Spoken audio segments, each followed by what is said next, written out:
ওরে আমার বাবা আমার থেকে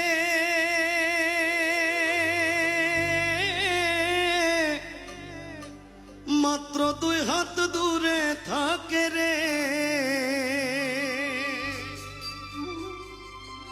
তবু আমি সেই বাবাকে একটিবার না দেখতে পাই।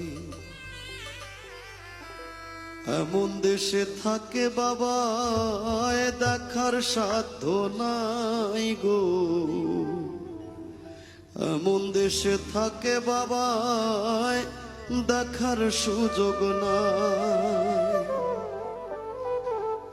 দেখা যায় বাবার কবর, নেওয়া যায় না খোঁজ খবর, এমন দেশে থাকে বাবায় দেখার সুযোগ নাই গো, এমন দেশে থাকে বাবায় দেখা